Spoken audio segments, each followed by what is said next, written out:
పరిశుద్ధుడైన తండ్రి, జీవాధిపతి అయిన ప్రభువా, యుగ యుగములు జీవించువాడా, సకల సద్గుణ సంపన్నుడా యేసు ప్రభువా, మహాదేవ ఆత్మస్వరూపే, దాహించు అగ్ని అయిన వాడా, పరిశుద్ధుడా పరిశుద్ధుడా పరిశుద్ధుడా తండ్రి, వందనాలు స్తోత్రాలు నాయన. ఈ సమయమందు ప్రభువా, జీవవాక్యమును చేత పట్టుకొని జ్యోతుల వలె ప్రకాశించాలని మీరు చెప్పారు కదయ్యా. ఈ సమయమందు మీ వాక్యమును పట్టుకొని జ్యోతి వలె ప్రకాశించడానికి సహాయం చేయము. సంపూర్ణంగా నిత్యనూతనమైన పరిశుద్ధాత్మ యొక్క నిత్యనూతన మహాభిషేకం, నిత్యనూతనమైన అగ్ని, పరిశుద్ధాత్మ అగ్ని యొక్క నిత్య నూతన మహాభిషేకం క్రింద నీ దాసురాలను ఉంచి ప్రతి మాట అభిషేకించి విడుదల చేయమని యేసు క్రీస్తు వారి నామంలో వేడుకొనుచున్నాను తండ్రి, ఆమేన్. నేను ఈ రోజున మీతో పంచుకునేటటువంటి వాక్యం ఏదైతే ఉందో అది దేవుని సన్నిధి, క్రీస్తు యేసు వారి ప్రెజెన్స్. ఈనాడు కొంతమంది అంటున్నారు ప్రెజెన్స్ కావాలి, ఆనెస్టీ కావాలా, ప్రెజెన్స్ కావాలా. మనం చేస్తున్న పనిలో ఆనెస్టీ, అవర్ ప్రెజెన్స్ మానవుడు కోరుతున్నాడు. అయితే ఒక విషయాన్ని మనం గమనించాలి. మనము అనేక పాపాల్లో ఉన్న మానవుల్ని చూస్తూ ఉన్నాం. అనేకమైన దురలవాట్లు, తాగుడు, జూదం, వ్యభిచారం, దొంగతనం, మోసం, లంచాలు, ఇవేవి తీసుకొని ఒక మానవుని సన్నిధికి, అనగా ఒక రక్షణ పొందిన వ్యక్తి తన ప్రవర్తన నియమావళిలో దేవుని వాక్యానుసారంగా, ఆయన చిత్తానుసారంగా తన జీవితాన్ని యథార్థంగా నడిపించుకోవడానికి చూసిన మరి రక్షణ పొందిన వ్యక్తి ఎవరైనా ఉంటే ఆ వ్యక్తి దగ్గరకు మనం అన్ని పాపాలతో, అన్ని అలవాట్లతో ఉన్న వ్యక్తి ఎవరైనా పోయి ఒకటే కూర్చుంటాడు, ఆయనే మాట్లాడు, ఈయనే మాట్లాడు. ఇద్దరు కూర్చుంటారు, లేచి వచ్చేసరికి ఇతను మారుతాడా? ఆయనే మాట్లాడు, ఈయనే మాట్లాడు. ఒకటి ప్రజెన్స్, ఆ వ్యక్తి ప్రజెన్స్ ఏం జరగదు అక్కడ. కానీ ప్రభువుని గురించి చెప్పినప్పుడు ఆయన సన్నిధిలో సంపూర్ణ సంతోషము, ఆయన కుడి చేతిలో నిత్య సుఖములు, ఆయన ఎడమ చేతిలో ధనము, ఘనత. ఆయన సన్నిధిలోకి మనం వెళ్ళినప్పుడు ఏం జరుగుతుంది? నీ పాపాన్ని గురించి నువ్వేం మాట్లాడకు, ఆయన ఏం కూడా అడగడు, ఆయన ఏం అడగడు, నువ్వేం చెప్పు. సరే, ఆయన వచ్చి మీ ఇంట్లో కూర్చున్నాడు, అప్పుడు ఏం జరుగుద్దో లూకా సువార్త 19:1-10 వరకు కొన్ని విషయాలు రాయబడ్డాయి. ఆయన పేరు జక్కయ్య. అతను ట్యాక్స్ కలెక్టర్. రోమన్ గవర్నమెంట్ కింద ఒక యూదునిగా ఉండి ఉద్యోగిగా పనిచేస్తున్నాడు, ట్యాక్స్ కలెక్టర్. కానీ చాలా షార్ట్ పర్సన్, అంటే పొట్టివాడు, ధనాశాపరుడు, ఎక్కువ సుంకాలు వసూలు చేసి పాపాత్ముడు అని ప్రజల చేత పిలువబడేవాడు. జలగా రక్తాన్ని పీల్చినట్టు ఇతను పీల్చుకునేవాడు డబ్బు. అయితే ఎరుకో ప్రాంతం నుండి హైవే మీద యేసు ప్రభు వస్తున్నారని ఆ నోట ఈ నోట ఇతని చెవిన పడింది. ప్రభు వస్తున్నప్పుడు తండోపతండాలుగా జనులు తిరణాల వలె, కొందరు ఆయన వాక్యం వినటానికి, కొందరు స్వస్థత పొందడానికి, కొందరు మారు మనసు పొందడానికి, కొందరు ఆయన ఏం చెప్తున్నాడో చూద్దామని బయలుదేరి వచ్చారు. ఆ గుంపులో ఈ ఆశాపాతకునికి ఒక ఆలోచన వచ్చింది, యేసు ప్రభుని చూడాలి. ఆ ధనాశా పరుడులో ఒక ఆధ్యాత్మిక ఆశా కిరణం వెలిగింది. వెంటనే అతను ఆఫీసుకు తాళం వేసి ఎరుకో రోడ్డుపై నిరీక్షణ కొరకని పరిగెత్తాడు. కానీ చాలా పొట్టివాడైనందున పొడవుగా ఉన్నవారు ఆయనకి ఎదురుగా వచ్చినప్పుడు క్రీస్తు కనబడడు, అది సత్యం. అది అందుకోసం ఆయన ఏం చేశాడంటే ముందుగానే పరిగెత్తి రోడ్డు పక్కన ఉన్న మేడి చెట్టు ఎక్కాడు. ప్రభు ముఖ దర్శనం చేసుకోవాలని, అంతే. ఆయన ముఖ కాంతిలో మన రహస్య పాపాలు కనబడతాయి కదా, ముఖ దర్శనం చేసుకోవాలని వెళ్ళాడు. ఆశ్చర్యకరంగా ప్రభువే వచ్చి ఆ చెట్టు కింద నిలబడ్డారు. పేరుతో జక్కయ్య అని పిలిచి, నేడు నేను నీ ఇంట ఉండవలను అన్నాడు. ఆ జక్కయ్యకి పండగే పండగ, కనుల పండగ, చెవుల పండగ, ఇంకేముంది, అంత మహాత్ముడు నా ఇంట్లోకి వస్తే అని ఆశ్చర్యకరంగా ఆయన తన ఇంటికి తీసుకొని వెళ్తుంటే ప్రజలు అన్నారు, మేమెంతో మంచిగా జీవిస్తున్నాం, మా ఇంట్లోకి రావచ్చుగా. ఆ దుష్టుడు ఇంటికి ఎందుకు పోతున్నాడు? ఆయన పాపులను రక్షించడానికి వచ్చాడని బైబిల్ చెప్తుంది. పాపులను రక్షించడానికి వచ్చాడు. అందరూ అతన్ని పాపి పాపి అంటున్నారు కదా, మరి అతన్ని రక్షించాలి కదా. ఆయన సన్నిధి ఏమవుతుందో చూడండి. ఆయన అడుగు పెట్టాడు ఆ ఇంట్లో. లంచంతో అన్యాయంగా తీసుకున్నటువంటి సిరి సంపదలతో ఆ ఇల్లు దూకుతూ ఉండవచ్చు. ఖరీదైన సామాగ్రి, ఖరీదైనటువంటి మరి టేబుల్స్, చైర్స్ అలాంటివన్నీ అదే ఐశ్వర్యాన్ని అద్దం పట్టినట్టుగా ఉంది. ప్రభు ఒక మాట కూడా ఉంది, ఆ యొక్క సంపద వైపు చూసి ఒకసారి చిరునవ్వు నవ్వుంటాడేమో అంతే.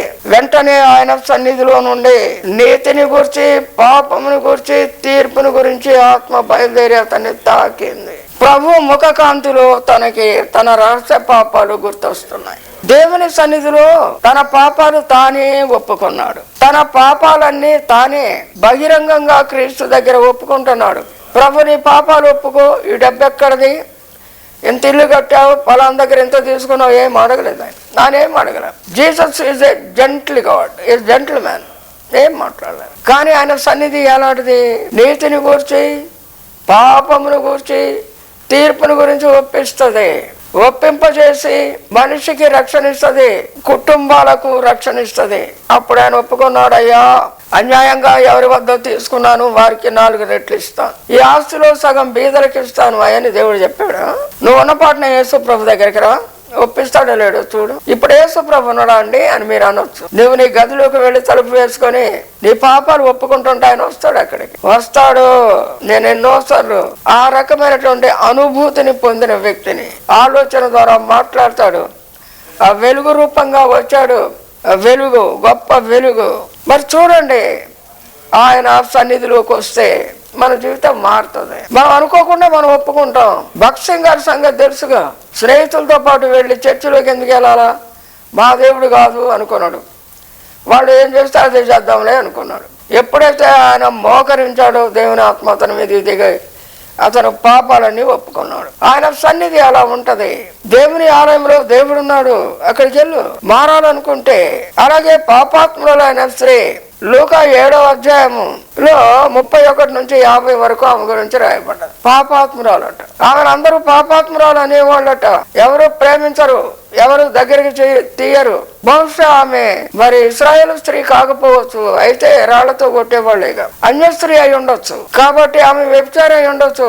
పాపాత్మురాలు, పాపపు ఆత్మ కలిగిన ఆ స్త్రీ పాపాత్మురాలు అని చెప్పారు. అయితే ఆమె పుణ్యాత్ముని దగ్గరికి రావడానికి స్థిరంగా ఉన్నది. ఆమె సీమోను ఎంట కుష్ఠరోగి బాగయ్యాడు, అతని ఇంట్లో విందు. ఆ సమయం ముందు ఆ పాపాత్మురాలు ఆలోచిస్తూ ఉంది, ఎక్కడికి పోయినా నా బ్రతుకు మారదు, మార్చగలిగిన వారు ఎవరు లేరు. యేసు పాద సన్నిధిలోకి పోతే నా బ్రతుకు మారుద్ది, ఈ పాపం నాలో నుండి తొలగిపోద్ది, నేను పరిశుద్ధురాలనవుతాను, నేను యేసు బిడ్డనవుతాను తనలో తానే నిర్ణయించుకుంది. ఆ బయటకు వస్తే సంసారులైన ఆడవారు తలుపులు వేసుకునేవారు, మగవారు వెకిలి నవ్వులు నవ్వుకుంటూ వెళ్ళేవారు. ఆ బాధ భరించలేక ఆ జీవితం మారాలని, ఎక్కడికి పోయినా మారదని ఆయన ప్రెసెన్స్, ఆయన సన్నిధిలోకి వచ్చి ఏమైనా ఆయన అన్నాడంటావా? ఏమీ అనలే. వెనక ఇట్లా ముడుచుకొని కూర్చుంటారు యూదులు. పాదాల దగ్గరకు వచ్చి కన్నీరుతో పాపాలన్నీ పాదాల మీద పోసింది. ఆ తల వెంట్రుకతో కన్నీరు తుడిచింది. అందరూ అంటున్నారు, ఇది పాపాత్మురాలు, ఆయనను ముట్టుకున్నది కదా, ఆయనకు తెలియదా, ఆయన పరిశుద్ధుడు కదా అని దీర్ఘాలు తీస్తుంటే ఆయన అన్నారు, సీమోను నీతో ఒక మాట చెప్పాలి. అయ్యా చెప్పు. నేను నీ ఇంటికి వచ్చాను, నా కాళ్ళకు నువ్వు నీళ్ళు ఇవ్వలేదు, నా తలకు నూనె పెట్టలేదు. నేను వచ్చిన దగ్గర నుంచి మా కన్నీళ్లతో నా పాదాలు కడిగి తల వెంట్రుకలతో తుడిచి నా పాదాలు ముద్దాడుతూ ఉంది. ఎవరు విస్తారంగా ప్రేమిస్తారో వారి విస్తార పాపాలు క్షమింపబడతాయని, నీ పాపములు క్షమించబడి ఉన్నవి, సమాధానము గల దానిపై. ఏమన్నా అడిగానంటావా? నువ్వు ఏ పని చేసినావు, ఆ పని చేసినావు, నా దగ్గరికి ఎందుకు వచ్చావు, నన్ను ముట్టుకుంటున్నావు, అందరి ముందు నా పరువు తీసావు, ఏమన్నా అడిగిండా? ఆయన సన్నిధి కరెక్ట్గా నువ్వు వెళ్ళి కూర్చో, కరెక్ట్గా నువ్వు ఒప్పుకోవాలని నువ్వు నిశ్చయించుకో, ఆయన సన్నిధిలో నువ్వు ఒప్పుకో. మారిపోయింది ఆమె బ్రతుకు, మారింది, మాట మారింది, బాట మారింది, తలంపు మారింది, క్రియ మారింది, తానే మారింది. అర్థమైంది కదా. మరి సమరయ స్త్రీ, ఆమె కూడా 5 భర్తలు కలిగినటువంటి స్త్రీ. సమర స్త్రీ ఒక ఆమెను గురించి రాయబడి ఉంది. అది యోహాను సువార్తలో 4వ అధ్యాయంలో 7వ వచనం నుంచి రాయబడి ఉంది.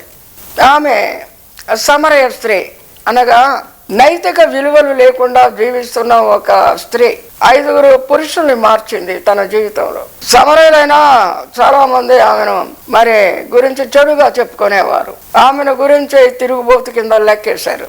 స్థిరంగా ఒక వ్యక్తితో జీవించే జీవితం కానీ, ఆలోచన కానీ, హృదయం కానీ ఆమెకి లేదు. సరే, బయటకు వస్తే ఇలా మాట్లాడుతున్నారని మధ్యాహ్నం పూట బయలుదేరి యాకోబు బావి దగ్గర మంచినీళ్ళ కోసం వచ్చింది.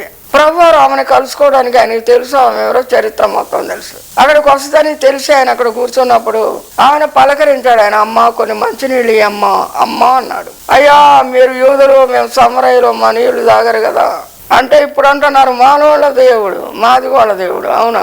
ఆమె ఏం చెప్తుంది? యూదులు అంటే ఆనాడు అగ్రకులం వాళ్ళు. మీరు యూదులయ్యా, మేము సమరయులు, అంటరాని వారం, మా నీళ్లు తాగుతావా? వాటికి ఆయన ఏం జవాబు చెప్పలే. మళ్ళీ అన్నది, నీ దగ్గర ఏం చెమతాడు లేదు, బకెట్ లేదు. ఆయన అన్నాడు, అమ్మా నేను ఇచ్చే జలం నువ్వు తాగితే ఎన్నడూ దాహంగాను. అమ్మ భలే ఉందయ్యా, మా ఇంటికి తీసుకెళ్తా. ఇంకా నేను ఇంత దూరం రాకుండా తప్పించావు, అంతే చాలయ్యా. దానికోసం అని ఆయన అన్నాడు, అమ్మా నువ్వు అనేటట్టు ఈ నీరు కాదు, నా యందు విశ్వాసం ఉంచు వాని కడుపులో నుండి జీవ జలముల ఊటలు బయలుదేరును అన్నాడు. అప్పుడు ఆమె, నీ భర్తను తీసుకొని రమ్మంటే లేడయ్యా. నిజమే చెప్పావు, నీకు 5 భర్తలు ఉన్నారు, ఇప్పుడు ఉన్నవాడు కూడా నీ భర్త కావడు. ఎట్లా తెలుసు అండి? అదే వచ్చింది యేసయ్యతో, బతుకు బయటపడుద్ది అనమాట. ఎట్లా తెలుసు ఆయనకి? దేవుడు కాబట్టి తెలుసు. మరి ఇప్పుడేం దేవుడు అని ఒప్పుకుంటావా? యేసు ప్రభు దేవుడు కాదా? ఎందుకు చెప్పాడు ఆయన? మారాలని. ఒక్కతే ఉన్నప్పుడు చెప్పాడు, అందరి ముందు చెప్పాల. అప్పుడు ఆమె వెళ్ళి అందరినీ తెచ్చింది. నా బతుకు బయట పెట్టిన ఆయనే మెస్సయ్య. మెస్సయ్య వస్తాడయ్యా అంటే నేనే మెస్సయ్యను అన్నాడు కదా ఆయన. మెస్సయ్య వచ్చిండని అందరినీ తెస్తే అందరూ ఎంతో మెచ్చుకున్నారు. నువ్వు చెప్పేదానికంటే మేము చూసేదే ఎక్కువ. అయ్యా రాయ్యా, సమరయ ప్రాంతానికి రాయ్యా. కులం మతం దేవుడికి ఉంటే వాళ్ళ దగ్గర పోయి 3 రోజులు ఉండి వాక్యం చెప్పి భోజనం ఎందుకు చెప్తాడు ఆయన? యేసు ప్రభుకి లేదు కులం మతం. మీ తిక్క హృదయాలు ఉన్నాయే, మీ మ్యాడ్ బ్రెయిన్స్. కులం మీరు దేవుడు కూడా కులం అంట కడతారు. న్యాయానికి కులం ఆయనకి లేదు. అయితే ఆయన జన్మించింది అగ్రకులంలోనే, యూదులు. మరి మీ మట్టి బుర్రలు కొన్ని ఉంటాయిగా, మానవాళ్ళ దేవుడు, మాది వాళ్ళ దేవుడు. అవును, మానవుడు నమ్మితే మానవుల దేవుడు, కమ్మోడు నమ్మితే కమ్మోళ్ళ దేవుడు, బ్రాహ్మణులు నమ్మితే బ్రాహ్మణ దేవుడు. ఆయన అందరికీ దేవుడు. అర్థమైంది కదా?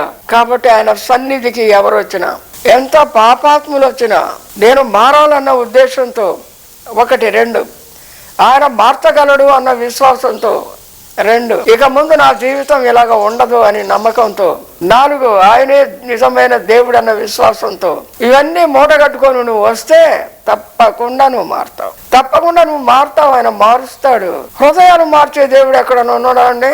అయ్యా, బట్టలు మార్చుకోవచ్చు, భార్యని మార్చుకోవచ్చు, భర్తను కూడా మహానుభావులు మార్చవచ్చు, కానీ హృదయాన్ని మార్చవచ్చు అంటారా? కొత్త నగలు చేయించవచ్చు, కొత్తదైనటువంటి డిజైన్స్ బట్టలు కుట్టించుకోవచ్చు, క్రొత్త ఇల్లు కట్టచ్చు, క్రొత్త కార్ కొనవచ్చు. కొత్త హృదయం మరి మాట చెప్తున్నా, don't get angry Elon Musk because you are billionaire. In future you may be trillionaire. That is not the thing. But you are having so much money. What you say always and show it. It is true also. Of course it is true. But entire money, if you go anybody and give them, will they give new heart to you? Will they give new heart to you?